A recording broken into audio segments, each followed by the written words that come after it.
Julius Caesar is facing a formidable opponent. Vercingetorix threatened everything Caesar had achieved in Gaul. He had been fighting for 6 years, and suddenly there was a rebellion, an uprising, that could put everything he'd achieved at risk. Caesar must have feared that this uniting of Gallic tribes under Vercingetorix could be just the beginning of a more unified, strategic, and organized foe. Caesar is separated from his main forces, so he needs to outwit Vercingetorix. He surprises the Gauls by crossing the Cevennes mountain range and heading for the Arverni capital of Gergovia. Vercingetorix is in a tribal area called Bituri and reacts as Caesar predicts. He reroutes his army to defend his homeland. While his generals occupy Vercingetorix's troops, Caesar travels to join the Roman legions in the north. One of the stories told about Caesar was that to get to a camp of his in Germany, he disguised himself as a Gaul. This is something he never actually recorded in his own commentaries. Perhaps Caesar thought it was undignified to mention this, or perhaps it was just a legend. But the story speaks to the extraordinary lengths Caesar went to. Caesar pushed himself harder in the Gallic War than he ever had in his life before, and was determined to do anything, almost, to win.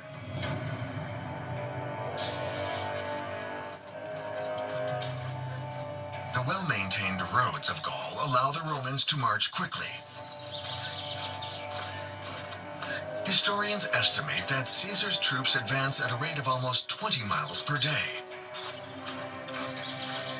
A vast network of roads has spanned Gaul for centuries.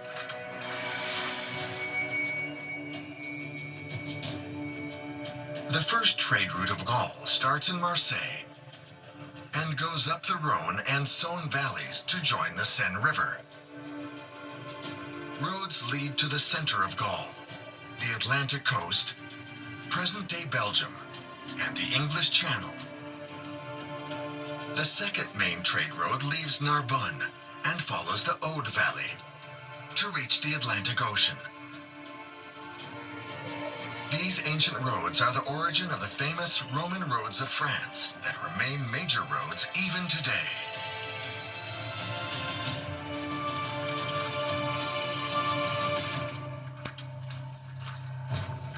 At the end of 53 BC, Caesar uses this sophisticated network to return to his isolated legions. Very quickly, the balance of power reverses in favor of Caesar. Faced with the rapidly advancing Romans, the Gauls need a new tactic.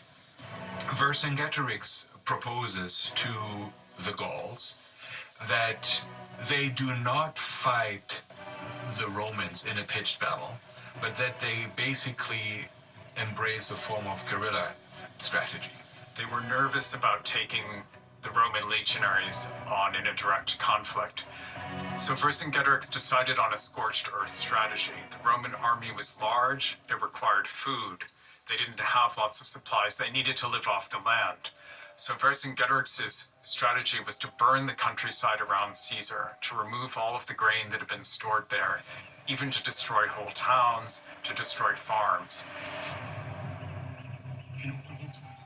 It's a controversial tactic, but the leader of the Arverni tribe manages to persuade his followers of its value. It's a sign that he's gaining power and on his way to becoming commander-in-chief of the rebels. In a single day, more than 20 towns go up in smoke. But not everyone agrees to destroy their homes. Vercingetorix faces strong pushback from the Bituri and their city at Avaricum. Its people have become wealthy through the tin trade. Their buildings are typical of the Gauls, large and rectangular or square. Comfortable and well insulated thanks to their thick walls and thatched roofs. The Gauls use a loom to make thick woolen fabrics for clothing. Their clothing is brightly colored and decorated with checked, striped, or even tartan patterns. Even with the Romans advancing, the chiefs refused to destroy their city. They believe their town is well protected by marshes and waterways that surround it. Vercingetorix decides to leave the city standing, perhaps hoping that any conflict will wear down Roman troops.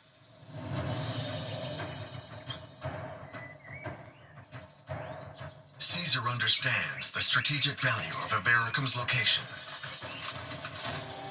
The capital of the Bituri tribe is on a major communication route between Vercingetorix and the rebel allies.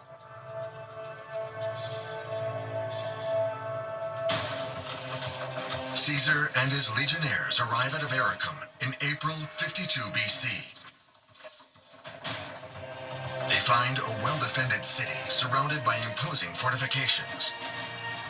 But what did the Gauls' defenses look like? Clues lie at the lost ruins of the ancient capital of the Aedui tribe, Bibracte. Archaeologist Sophie Krauss is investigating Gallic engineering to understand the challenge that Caesar faced. We're at the end of the Bibracte site. We're on the largest Gallic site in France, and it's one of the most beautiful natural sites in Europe. A very beautiful setting for an archaeological excavation. It's an extraordinary place. Extraordinary.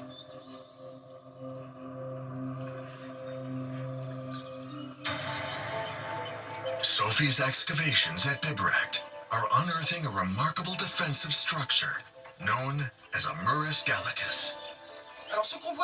Okay, so what we can see here are the traces that remain of this rampart. Traces that are mostly quite well preserved. In front of the stones, these big stones are the remains of the outer face of the rampart. So this is what people saw when they were in front of the rampart. Behind these stones is the heart of the Murus Gallicus. So it's a whole area that is yellow there. It's formed of wooden beams pinned with nails at the intersections with solid earth packed inside.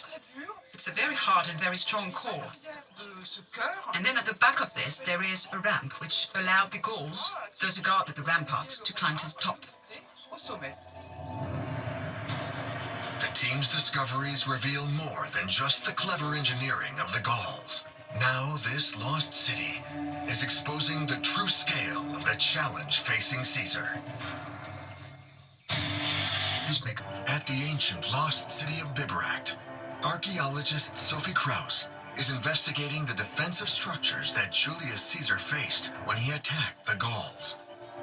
The Murus Gallicus wall here was more than 4 miles long and up to 13 feet tall. So the stones here are the stones of the original Murus Gallicus at the door of the fort, which has been reassembled and reconstructed. They are dry stone, there is no mortar between these stones. But most importantly, there are wooden beams that actually pierce the wall. They serve as reinforcement. They support the heart of the rampart, and they protrude outwards for an aesthetic effect, which is typical of a Murus Gallicus. Julius Caesar described the Murus Gallicus when he started the siege of Avaricum. He talks about the stones, the alternating beams, and he said that the whole thing is not unpleasant to the eye. So he found it very pretty. What will happen when Julius Caesar comes up against defenses like this at the Gaul stronghold of Avaricum?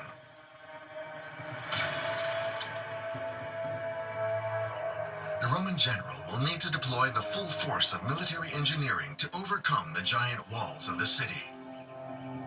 The Romans were absolute masters in the art of siege warfare. There was no wall that the Romans were uninterested in battering down.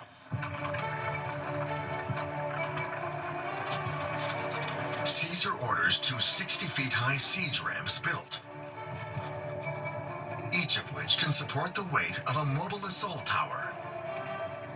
Roman engineers build the ramps over the Gallic fortifications to reach the top of the walls. But the Gauls in Avaricum fight back and build new high fortifications to overlook the Romans.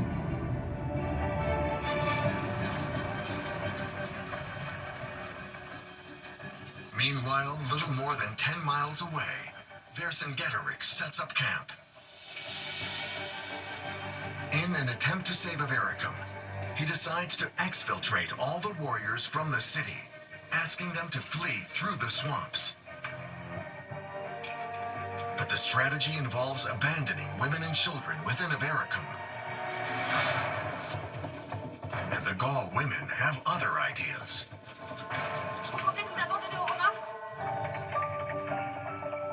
In noble Gaul society, women were often in sole charge of the farms and had financial autonomy. Vercingetorix would have grown up surrounded by leading women. With the fighting mostly undertaken by men, Gaul women were active in all other trades. They work in the fields and take on other responsibilities.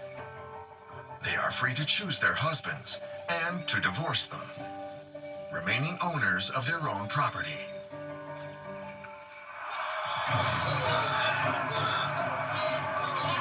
In Avaricum, the women prevent the soldiers from leaving and urge them to stay and fight. But when Caesar's troops succeed in storming the city, it's a bloodbath.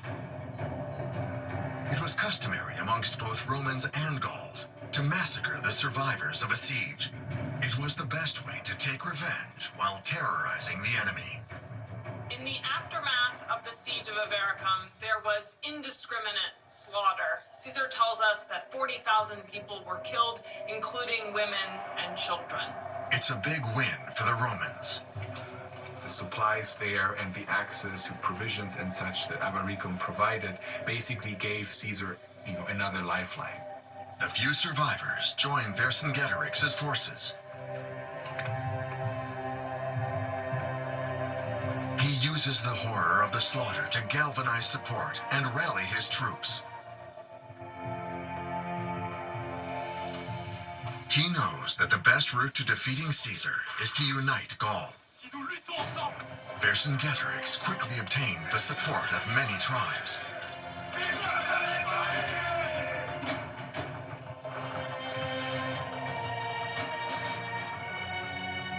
The Nitiobrogues and the Atrebates of modern-day Belgium are allied to Rome, but now join the rebels.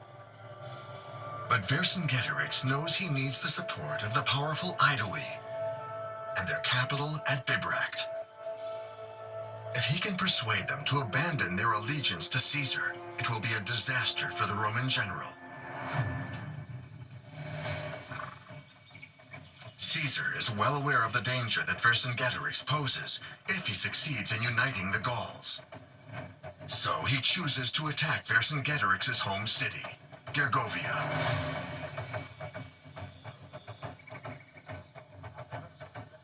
Gergovia was the capital of the Arverni, the tribe that Vercingetorix belonged to.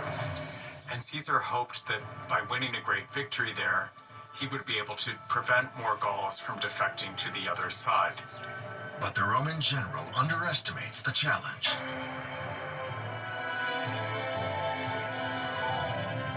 This is the site of Gergovia today. Vercingetorix beats Caesar here and occupies the high ground. After days of skirmishes, a group of centurions make it to an area of the fortifications that Gaul warriors have left undefended. But Caesar writes that Gaul women raise the alarm, alerting the warriors, who race back and drive off the Romans.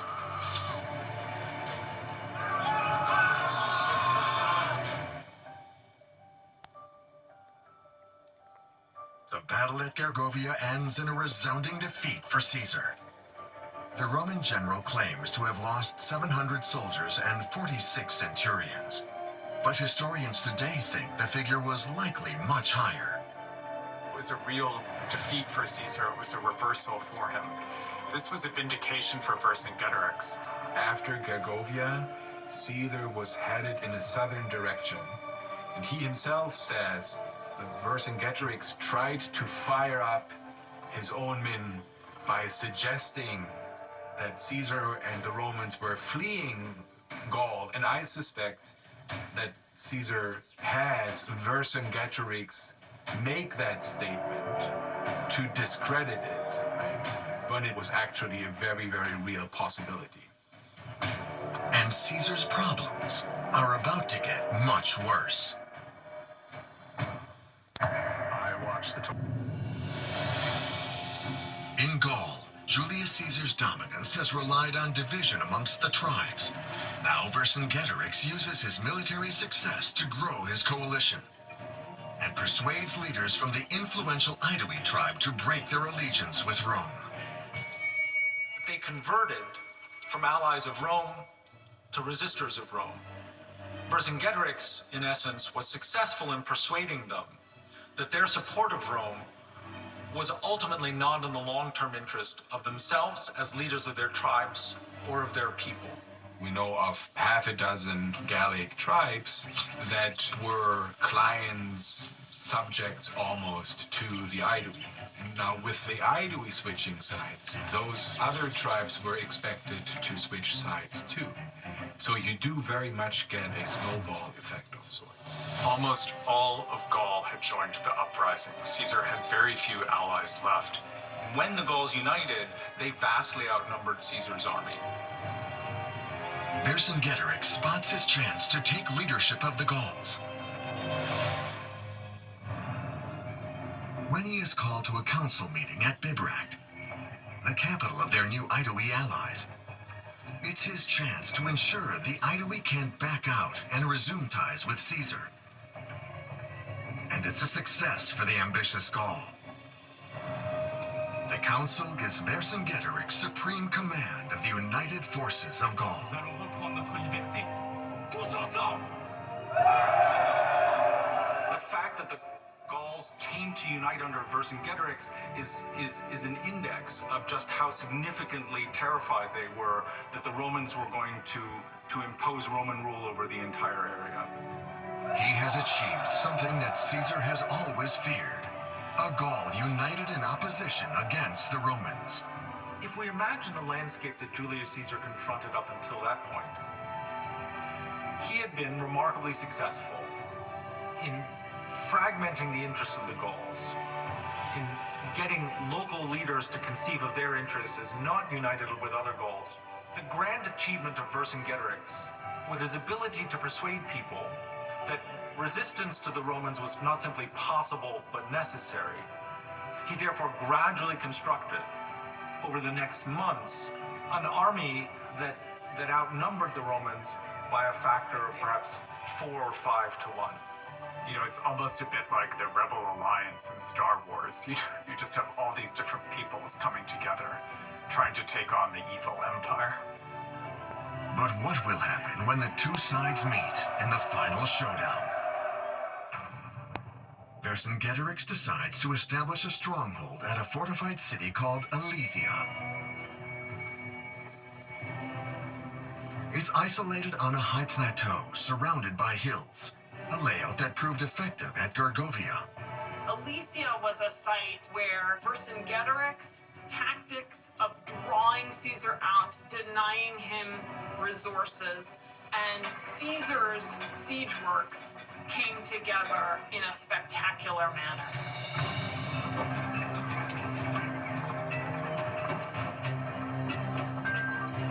When Caesar arrives, he orders his legions to build a vast network of ramparts and moats to lay siege to the city.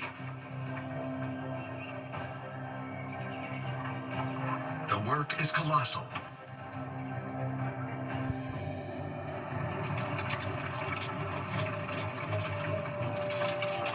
Roman engineers build walls almost 10 miles long, dotted with watchtowers. Inside Alesia, Vercingetorix realizes he'll need outside support. He sends out his cavalry to gather reinforcements. It's a clever move that also reduces the number of people to feed inside his besieged city. Now Caesar has a problem. His legions are vulnerable to outside attack. Caesar's engineers set to work on a second wall to protect their rear. This one needs to be even bigger, almost 14 miles long.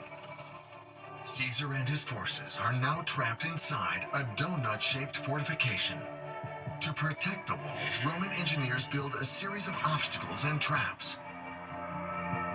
Thick fences of sharpened branches, barbed spears to pierce and snag the enemy, and pits with sharp stakes at their base. While motivated by a very precarious situation of siege and counter-siege, the construction actually provided the Roman military with the comfort of being between two enormous barricades of their own construction. In Caesar's representation, the siege was not simply an act of waiting it out, but devolved rapidly into tests of strength and will on each side. Vercingetorix regularly sends forces to attack the builders and delay construction.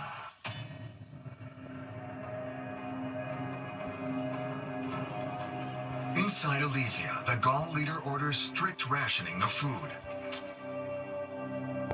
But stocks of grain quickly run out. At least Vercingetorix knows that Caesar and the Romans must be facing a similar challenge. But the situation is about to turn in the Gauls' favor. At the Gaul stronghold of Alesia, reinforcements arrive. The cavalry Vercingetorix sent out have performed miracles. According to Julius Caesar's writing, they return with 250,000 men.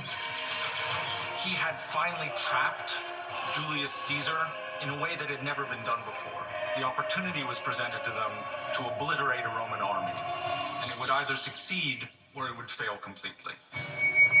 The next day, tens of thousands of Gaul warriors swarm the west of Caesar's outer fortification, while Vercingetorix leads an attack on the inner rampart.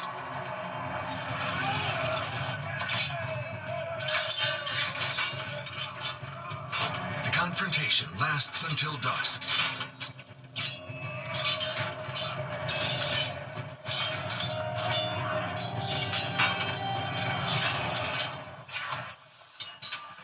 The Gauls wreak havoc on the Roman ranks. Caesar himself acknowledges that many of his legionnaires abandon the battle. The Roman general is forced to mobilize his backup plan. A German mercenary cavalry who turn the tide of battle in favor of the Romans.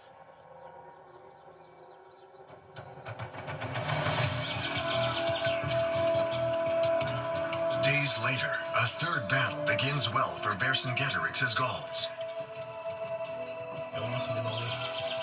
Caesar claims that his side is close to defeat, until he throws himself into battle and rallies his troops.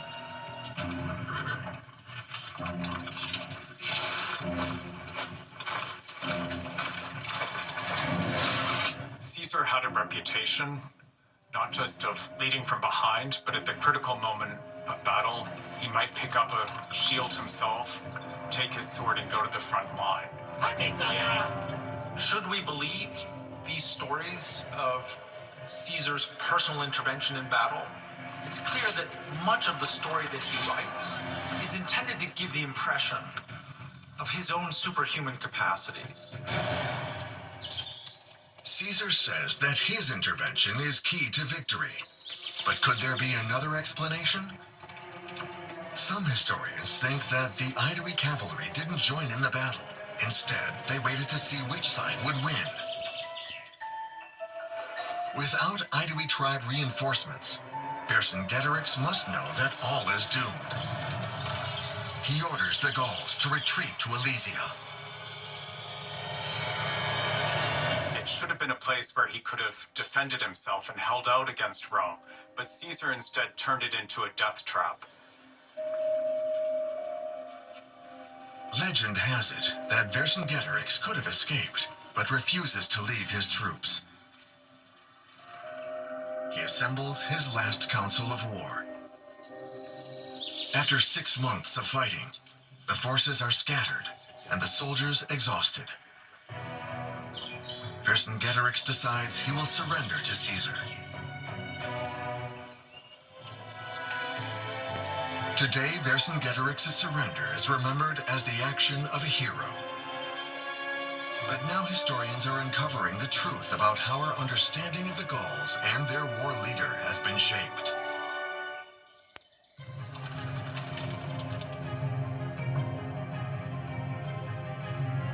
They think it began at this French castle in the 19th century, when Emperor Napoleon III ordered the creation of the National Museum of Archaeology.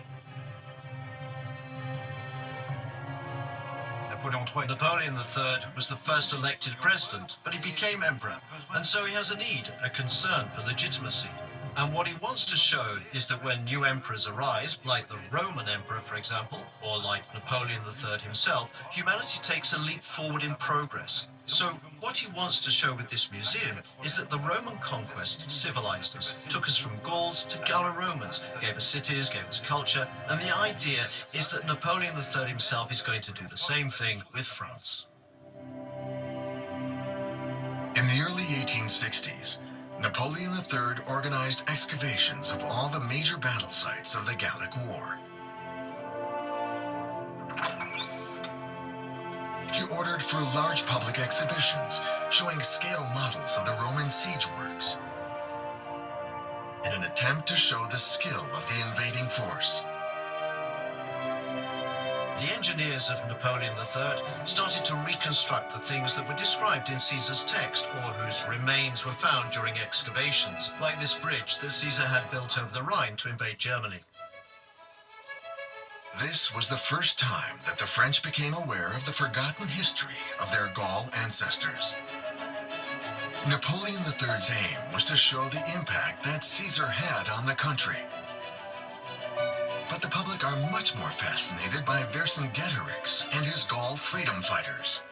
In a very ironic way, while he wanted to make a museum that would be about the glory of Julius Caesar, he brought the unknown Gallic civilization out of the shadows. And he showed the greatness, the sophistication of this Gallic society rather than its primitive side. It's this museum that built the legend of Vercingetorix.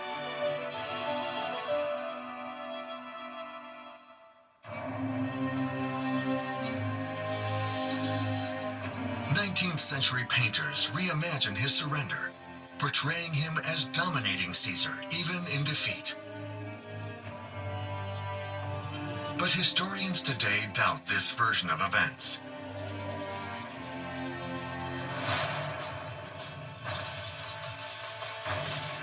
They believe that it wasn't a free man who surrenders, but a chained prisoner whose fate now lies with Caesar. But his prisoner is far too precious to be executed. Caesar has other plans for Vercingetorix.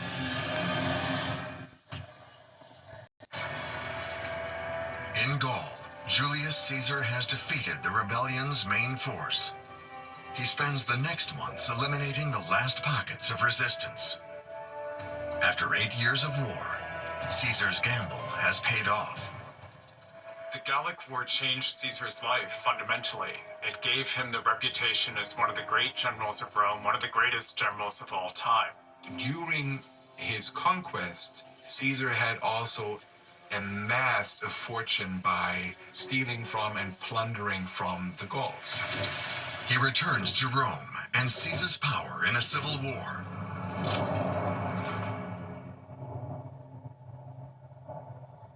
Establishing himself as dictator for life, Caesar organizes a parade known as a triumph,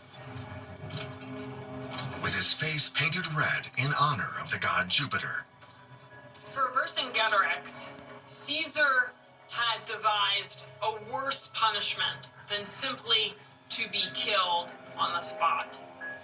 Instead, he was made to suffer the suspense of 6 years wallowing in captivity, which were followed with the ultimate public humiliation. The Roman ruler will parade his vanquished enemy during his triumph, a man that the ordinary citizens of Rome knew of thanks to Caesar's writing. The ultimate fate of Vercingetorix was to be strangled behind closed doors, once the triumph had come to its end. Julius Caesar's brutal conquest of Gaul made him the richest and most powerful person in Rome. But his success will be short-lived. 2 years after the death of Vercingetorix, Caesar is murdered in the Roman Senate by 60 conspirators. And it all started with Gaul.